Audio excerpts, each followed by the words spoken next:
Back friends, my name is Manish और आपके अपने YouTube channel grammar zone 007 by Manish sir में स्वागत है। इससे पहले के सेशन में अभी मैं डिस्कस कर रहा हूँ कहीं ना कहीं सेंटेंस, और मैंने आपको ये बताना चाहा कि सेंटेंस के कुछ हिस्से भी होते हैं। बात निकल के सामने आई कि सेंटेंस को दो हिस्सों में डिवाइड किया जा सकता है। पहला था सब्जेक्ट और दूसरा था प्रेडिकेट। नो डाउट अगर मैं दोनों पार्ट्स को एक साथ बताने की कोशिश करता तो आप में कन्फ्यूजन जनरेट हो सकती थी, इसीलिए मैंने आपकी कहीं ना कहीं कन्वीनियंस के लिए मैंने कोशिश की कि एक हिस्से को पहले बता दूं। तो मैंने आप इससे पहले के वीडियो में, जो कि पार्ट 1 है, इसमें मैंने आपको बताया है कि सब्जेक्ट क्या होता है, सब्जेक्ट के कितने हिस्से हो सकते हैं या फिर कितने पार्ट्स हो सकते हैं। आज आपका ये जो नया वीडियो है जो आपका पार्ट 2 कहलाएगा, इसमें मैं आपके साथ शेयर करने जा रहा हूँ कि पार्ट्स ऑफ प्रेडिकेट क्या होता है। Now let's begin.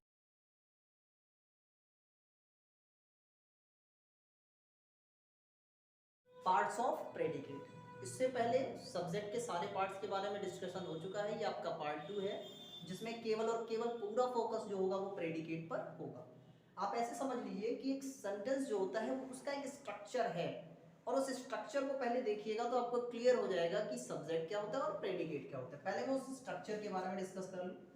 देखिए, सबसे पहले सब्जेक्ट आता है, फिर आता है वर्ब, फिर आता है ऑब्जेक्ट, फिर आता है कॉम्प्लीमेंट। कॉम्प्लीमेंट कॉम्प्लीमेंट और जो लास्ट है वो है एडवर्ब। इस तरीके से देखा जाए एक सेंटेंस में केवल और केवल 5 बातें होती हैं, जिसमें सब्जेक्ट होता है, वर्ब होता है, ऑब्जेक्ट, कॉम्प्लीमेंट एंड एडवर्ब। ये मेजर टॉपिक्स हैं, या फिर कह लीजिए ये मेजर थिंग्स हैं जिनके बारे में डिस्कशन बहुत जरूरी है। और बात आती है सर प्रेडिकेट क्या होता है। नो डाउट बस इतना, वर्ब से शुरू होकर जो बात एडवर्ब पर जाती है या फिर एडवर्ब तक की सभी बातों को किस में रखा गया है, प्रेडिकेट में। तो मैं एक एक करके सबके बारे में डिस्कस करूंगा। तो सबसे पहले जो आपके लिए आएगा वो है सब्जेक्ट, फिर आता है वर्ब। कभी कभी सेंटेंस में केवल और केवल इतनी ही बातें मौजूद होती हैं, फिर भी ये सेंटेंस कहलाता है, क्योंकि एक सेंटेंस को पूरा करने के लिए जो सबसे ज्यादा जरूरी था वो वर्ब था। मैंने पहले के वीडियोस में बता रखा है। आइए एग्जांपल लेते हैं, जैसे आई गो, मैं जाता हूं। आई गो, मैं जाता हूं। ठीक है, एक और एग्जांपल लेते हैं, ही ईट्स। ही ईट्स, वह खाता है। कहीं ना कहीं ये पूरा एक हिसाब से अगर देखा जाए तो ये सेंटेंस है और ये अपने आप में पूरा अर्थ रखता है। आइए थोड़ा सा और आगे बढ़ते हैं। बात आती है कि सर जो दूसरा टॉपिक है जिसे आपने वर्ब कहा, हम इसे कैसे आइडेंटिफाई करेंगे। देखिए, वर्ब क्या होता है। अभी एक जनरल इंट्रो के साथ मैं आपको बताना चाहूंगा कि वर्ब होता क्या है। वर्ब बेसिकली दो प्रकार का होता है। एक कहलाता है टू बी और एक कहलाता है टू डू। डू का मतलब होता है कर, और जैसे टू लग गया तो उसमें ना का सेंस भी आ जाएगा, हो जाएगा करना। जिसको किया जा सके वो टू डू है, जिसको केवल और केवल जो टाइम को डिनोट करता है वो टू बी है। क्योंकि दोनों में एक मेजर डिफरेंस है। इसका अपना एक अर्थ होता है, इसका कोई अर्थ नहीं होता। फॉर एग्जाम्पल, जब हम कहते हैं इज एम आर, ये किसको डिनोट कर रहा है, नहीं कहीं ना कहीं टाइम को। लेकिन मैं कहता हूं गो, इट मींस जाओ। मैंने कहा ईट, इट मींस खाओ।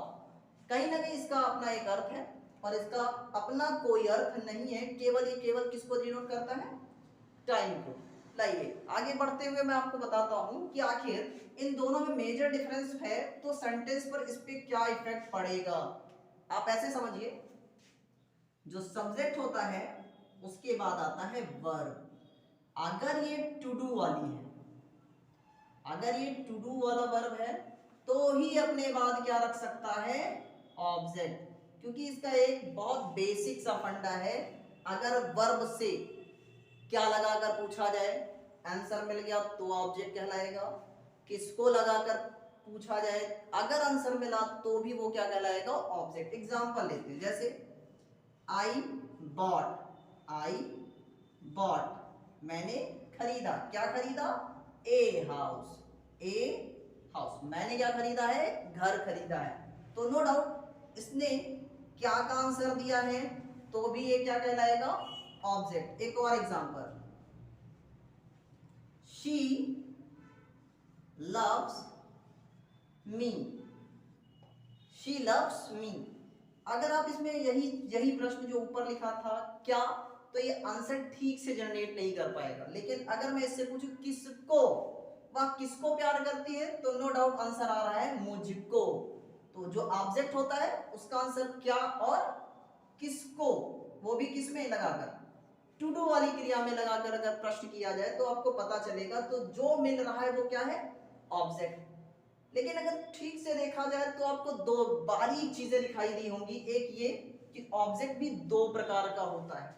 कौन सा, एक दिख रहा होगा, हाउस लिखा है, हाउस कैसा होता है, नॉन लिविंग। और दूसरा लिखा हुआ है मी, जो कि लिविंग बीइंग कंसीडर किया जाता है। तो नो डाउट ऑब्जेक्ट के भी कितने टाइप्स हो सकते हैं, दो। एक कहलाता है नॉन लिविंग और दूसरा कहलाता है लिविंग। लेकिन इसे ऑब्जेक्ट के टर्म में देखा जाए क्या कहते हैं, ऑब्जेक्ट के टर्म में देखा जाए तो ऑब्जेक्ट दो प्रकार के होते हैं। एक कहलाता है डायरेक्ट ऑब्जेक्ट, एक कहलाता है डायरेक्ट ऑब्जेक्ट और दूसरा कहलाता है इनडायरेक्ट ऑब्जेक्ट, इनडायरेक्ट ऑब्जेक्ट। अब फिर से इस चीज को ऐसे समझिए, जो नॉन लिविंग है, नॉन लिविंग वो है, नॉन लिविंग जो है वो क्या है, डायरेक्ट ऑब्जेक्ट। जो लिविंग है वो क्या है, इनडायरेक्ट ऑब्जेक्ट। इस तरीके से आपने जाना कि ऑब्जेक्ट क्या नेचर कहता है कि ऑब्जेक्ट भी दो प्रकार के होते हैं। लेकिन क्या इन्हें किस प्रकार से किसी सेंटेंस में लिखा जाए, इस चीज को समझने के लिए इसको आप सेंटेंस में ही फ्रेम करिए, आपको सारी बातें समझ में आ जाएंगी। ठीक है, एक एग्जांपल लेता हूं, शायद आपको मेरी बातें आराम से समझ में आ जाए। सबसे पहले सब्जेक्ट, फिर वर्ब और फिर ऑब्जेक्ट। वन कर देता हूं, फिर दूसरे ऑब्जेक्ट को लिखने के लिए मैंने यहां पर एक प्रीपोजिशन की मदद ली है और फिर मैंने लिख दिया ऑब्जेक्ट टू। बात आती है सर इसमें आपने टू ही क्यों लिया और अदर प्रीपोजिशन क्यों नहीं, हो सकता है, लेकिन अभी के लिए आपको केवल समझना है कि मैंने लिखा है। जैसे अगर मैं लिखूं राम और श्याम, राम एंड श्याम, तो देखिए राम श्याम लिखा हुआ है, राम एंड श्याम नहीं लिखा है, नो डाउट ग्रामेटिकली गलत है। इसके लिए कम से कम आपको ये साइन लगाना पड़ेगा, और अगर ये साइन नहीं है आपके पास तो आप एंड लगाकर लिख सकते हैं, लेकिन इसको ऐसे नहीं लिख सकते। इसका मतलब साफ है, इंग्लिश ग्रामर कहती है कोई भी सेम पार्ट्स ऑफ स्पीच कभी भी अगल बगल नहीं लिखी जाती, और उस गैप को मेंटेन करने के लिए क्या लिखा गया है, टू। एग्जाम्पल क्रिएट करता हूं, समझ में आ जाएगा। जैसे I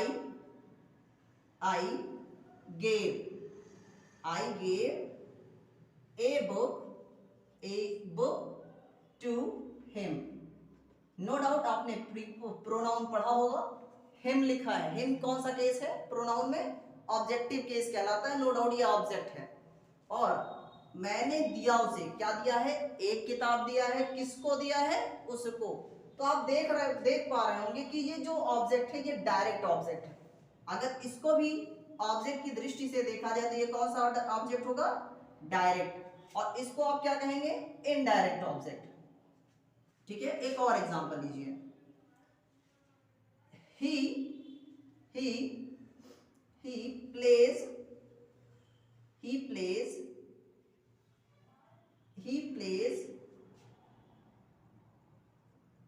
plays piano, piano, piano for her, he plays piano for her। ध्यान से देखिए, हर, नो डाउट इसको आपने ऑब्जेक्टिव केस में देखा, मैंने कहा था टू लगाना नेसेसरी नहीं है, आपके पास अदर प्रीपोजिशंस भी हो सकते हैं, वही मैंने आपको यहाँ करके दिखाया। ध्यान से देखिएगा, वो क्या बजाता है, नो डाउट आपके दिमाग में आएगा पियानो, जो कि एक डायरेक्ट ऑब्जेक्ट है। किसके लिए, फिर किसके लिए बजाता है, आपको दिखाई दे रहा होगा कि ये कौन सा ऑब्जेक्ट है, इनडायरेक्ट ऑब्जेक्ट। आपने देखा कि एक सेंटेंस में जब ऑब्जेक्ट आता है तो डायरेक्ट ऑब्जेक्ट पहले और इनडायरेक्ट ऑब्जेक्ट बाद में आया। क्या सर हमेशा ऐसा रहेगा, नहीं, जरूरत के हिसाब से है। अगर आपने डायरेक्ट ऑब्जेक्ट को पहले लिखा है तो उसके बीच में प्रीपोजिशन आएगा, और अगर आपने ऐसा नहीं किया है तो प्रीपोजिशन लगाने की जरूरत नहीं होती है। क्यों नहीं होती है, मैं आपको ये भी एक एक एग्जाम्पल के माध्यम से ही बता पाऊंगा। देखिए ऑब्जेक्ट वन इसे फिर भी कहेंगे आप, बस इसको लिखने के लिए आपको डायरेक्ट आप ऑब्जेक्ट टू लिखते हैं। लेकिन ये क्या वो गैप फिल हो गया? यस। पहले कोशिश करता हूं मैं समझाने की, उसके बाद जैसे आई गेव हर मैंने दिया उसे आ बुक। आपने देखा कि मैंने दिया, किसको दिया है? उसको। क्या दिया है? एक किताब। तो ध्यान से देखिए कि इस बुक के पहले आपने लिखा क्या? ए। सेम वो जो गैप को मेंटेन करने की बात थी, जो मैंने प्रीपोजिशन से मेंटेन की थी, वहां आर्टिकल से मेंटेन होती दिख रही है, इसलिए ये सेंटेंस ग्रामेटिकली एकदम करेक्ट लिखा हुआ है। एक और एग्जांपल लीजिएगा, हम लेते हैं जैसे आई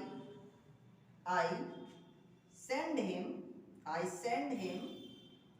ए letter. I send him a letter.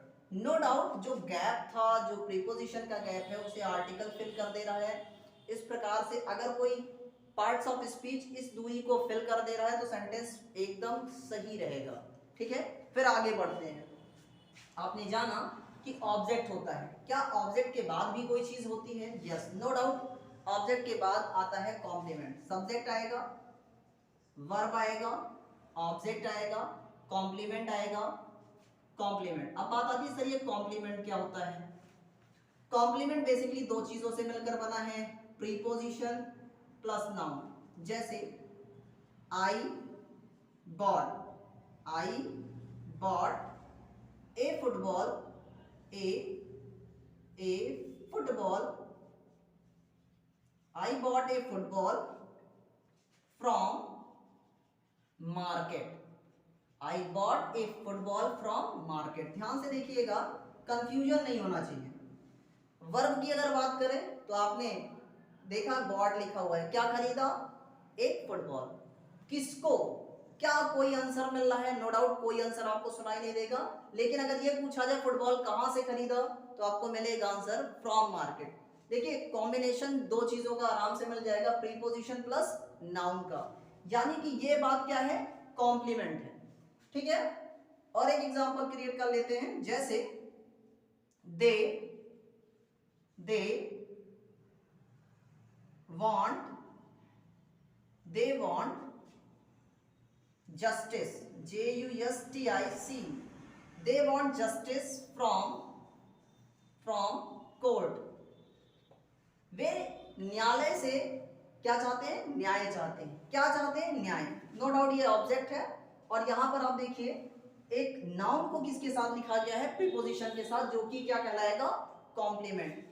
अभी आपने जाना कि इसके चार एलिमेंट हैं, जो कि क्या कहलाता है? प्रेडिकेट। और एक एग्जांपल क्रिएट करिएगा, और एक कहीं ना कहीं स्ट्रक्चर फिर से जनरेट होता हुआ दिखेगा, जो कि मैंने शुरुआत में ही बताया था कि इसके साथ एक बात और जुड़ी है, जिसका नाम था एडवर्ब। सब्जेक्ट आता है, वर्ब आता है, ऑब्जेक्ट आता है, फिर आता है कॉम्प्लीमेंट, फिर आता है एडवर्ब। एग्जांपल देखिए, जैसे I bot I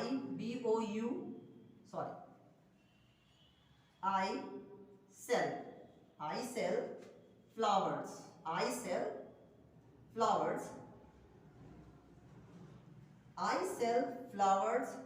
in market I sell flowers in market honestly I sell flowers in market honestly। ध्यान से देखिएगा, आपको एडवर्ब भी पहचानना मैं बता रहा हूं, ध्यान से देखिएगा। सेल मतलब बेचता हूं। क्या बेचता हूं? आंसर आएगा फ्लावर्स। कहां बेचता हूं? मार्केट में, जो कि किसको का आंसर नहीं है। तो ये बात नो डाउट क्या होगी? कॉम्प्लीमेंट होगी। ये क्या है? कॉम्प्लीमेंट। लेकिन लास्ट वाला जो वर्ड लिखा हुआ है ऑनेस्टली, नो डाउट एडवर्ब। आप भी जानते होंगे जिनके लास्ट में एलवाई होता है, बेसिकली वो एडवर्ब की कैटेगरी में आते हैं। ऐसे समझिएगा, अगर एडवर्ब को पहचानना है तो आप वर्ब से पूछिए कैसे, वो फूल कैसे बेचता है। जैसे आप कैसे कहिएगा तो ये आंसर दे देगा क्या, ऑनेस्टली, ईमानदारी से। ठीक है, एक और एग्जांपल जिसमें केवल और केवल एडवर्ब के बारे में बात करूंगा, जैसे they fought bravely, they fought bravely, वे लड़े, कैसे लड़े, बहादुरी से। नो डाउट आपके पास क्या मिल गया, एडवर्ब मिल गया। यानी कि एक जो सेंटेंस होता है वो 5 मेजर एलिमेंट से बना है, जिसमें सबसे पहले सब्जेक्ट आता है, फिर वर्ब, फिर ऑब्जेक्ट, फिर कॉम्प्लीमेंट, फिर एडवर्ब। क्या इसी के साथ हमारा जो पार्ट्स ऑफ प्रेडिकेट का टॉपिक है वो समाप्त हो गया? नहीं, कुछ और भी बातें हैं जो पार्ट्स ऑफ प्रेडिकेट का हिस्सा हो सकती हैं। आप ऐसे समझें, जो सब्जेक्ट होता है, वर्ब है, फिर है ऑब्जेक्ट। नो डाउट एक चीज तो क्लियर है कि सब्जेक्ट की जगह केवल और केवल नाउन और प्रोनाउन को लेता हुआ देखा था आपने, और यहां पर क्या है, ऑब्जेक्ट। सेम टेंडेंसी के साथ है, जो सब्जेक्ट हो सकता है वो है, तो ऑब्जेक्ट भी क्या लेगा, नाउन या प्रोनाउन। डिफरेंस किस चीज का आएगा कि जो सब्जेक्ट होता है वो सब्जेक्टिव केस लेता है, जबकि ऑब्जेक्ट क्या लेता है, ऑब्जेक्टिव केस। लेकिन और भी पार्ट्स ऑफ स्पीच हैं जो ऑब्जेक्ट की जगह ले सकते हैं, लेकिन जब वो ऑब्जेक्ट बनते हैं तो उसमें क्या फर्क आता है वो समझिए।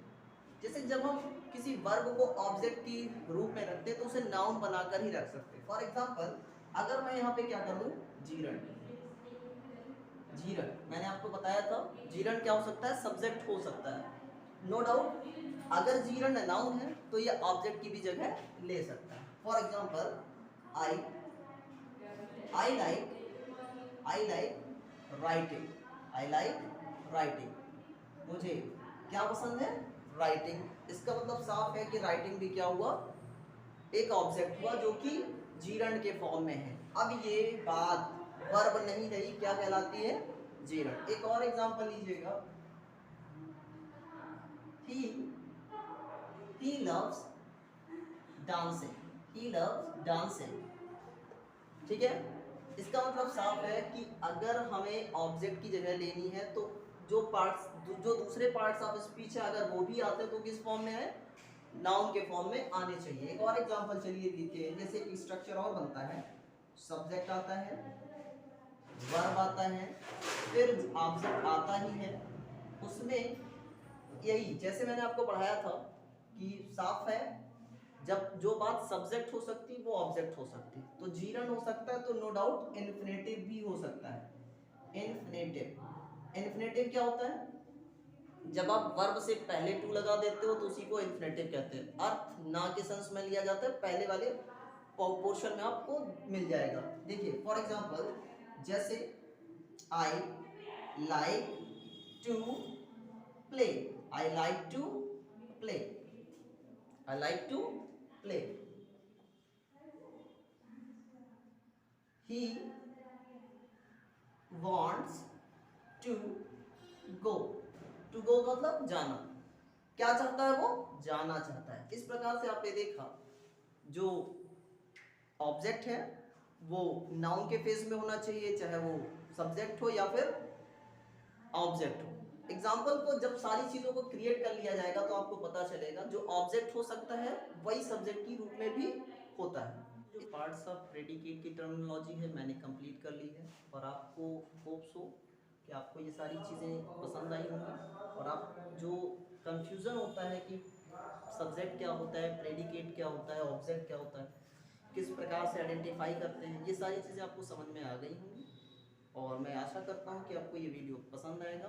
और क्या करिए, आपका जो सबसे पहला जो होना चाहिए वो ये है कि आपसे लाइक करें, सब्सक्राइब करें और बेल आइकन ज़रूर दबा दें, जिससे आने वाले वीडियोस की अपडेट आपको आसानी से मिलती है। जय हिंद।